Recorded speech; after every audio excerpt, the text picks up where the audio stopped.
You can be here and feel at home. Yes. Feel at home in Anioma. I am saying it. Feel at home. When Igawa is from Lagos, is from the West now, Delta North, you are in Igbo. We have said it. We have made it clear to every person. Empirical evidence we have brought.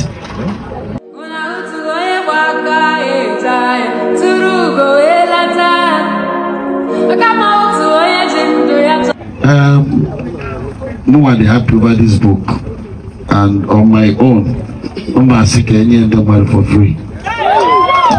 God bless you.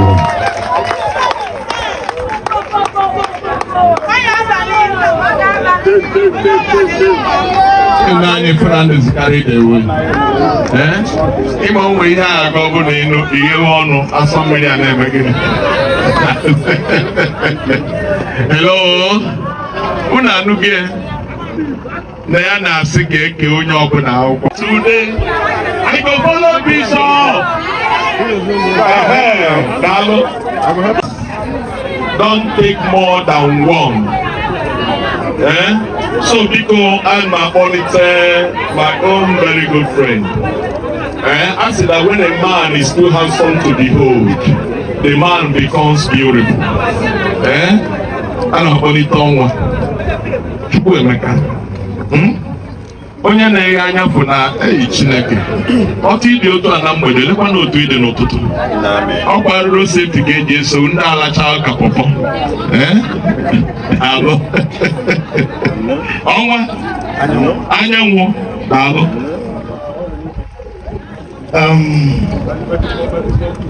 Igbo mamanụ ana m eme Igbo na ndị agụ ekele ka onye Igbo mamanụ Igbo mamanu. Igbo nienu. Igbo manu. Igbo. Swallow. Respect to my own His Eminence Bishop Dr. Onyeka Nzekwesi.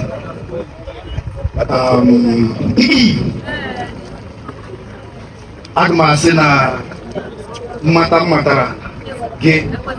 Has turned my life around, has given me a new vision. I'm a representative on her. Nde madu nebe ha kwesịrị mata gị. Ana m ekwu okwu na ntị ndị investors. Na-ekwu okwu na ntị the realtors. Na-ekwukwa okwu na ntị ndị agbata obi ụmụnne. O nwere achọrọ m iburu okwu from my own brothers one on one. A sị na ile nwoke ihe ga-eji ama ma nwoke ọ dị mma ma nwoke o nwere obi ọma ma nwoke ọ dị compassionate lee anya ndị mere gị ndị nye n'akụkụ. Bishop a na-eji king of voice. It reflects and it keeps reflecting. Ebe a nụta ahụhụ na otu lu Pine Leaf Hilltop Estate. Pine Leaf Estate m na-agwa ụmụ Igbo nke esi onye na-ama ọnwa Ochukwu Emeka Ochemba enwe iru Ochemba ndị Igbo anyanwụ Idueri. My good brother na-akpọ m ọnwa mana o nwere ihe eji chie anyanwụ dị iche maka na ọnwa na-eti.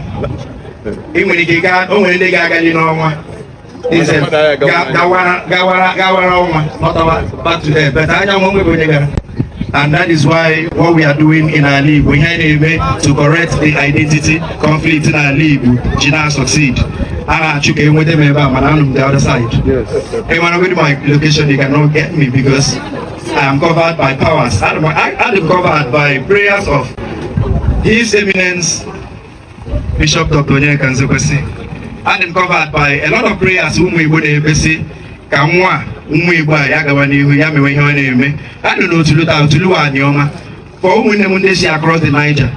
Eba Ali Igbo. Nobody should tell you anything other than that. This is Ali Igbo. And if you are investing, invest with your full mind. Invest with your full morale. That ain't on Ali Igbo. Allah here is again Aba, Oya Weba. Allah here is in Imo State. Oya Weba. You can be here and feel at home. Feel at home in Anioma. I am saying it. Feel at home. When Igawa Ishi from Lagos, Ishi from the West now, Delta North, you are in Ali Igbo. We have said it. We have made it clear to every person. Empirical evidence we have brought. Concrete research that in Anioma we have brought it out for the public to see. And today, Pine Leaf Hilltop Estate, you know, Otulu is Ali Igbo. Anybody can come and prove me wrong.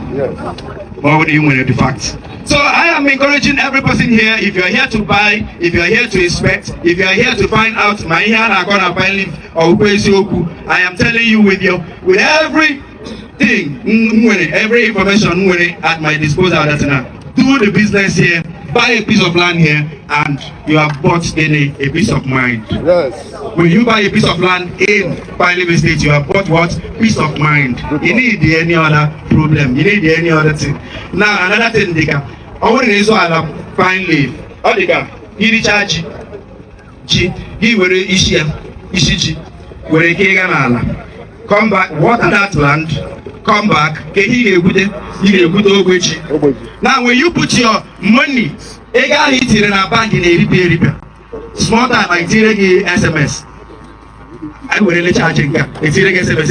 That money, 1 million naira. Okay, let's say 20 million naira hit in a bank January last year. Gosh, the value of that 20 million naira is now like 7 million naira or 7.2 million. Yes. But I want to answer Allah. 5 million naira January last year, January 2024. Now, that value will be appreciated. Am I communicating? So what I'm trying to tell you is this. From him Jiaka, from him research of my own, my mother that's in a Pine Leaf Estate, Jesus Boeme. I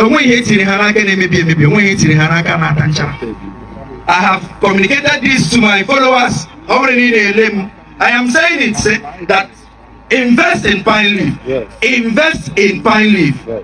They will never disappoint you. Makahachi Eziogu Azoya. Haneme Akurulu. Ega hije yazuye na zona Lagos na West na North. Wherever that Ali Igbo.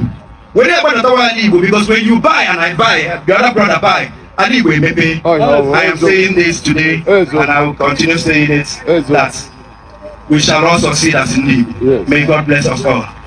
May God bless us all. Thank you. Thank you.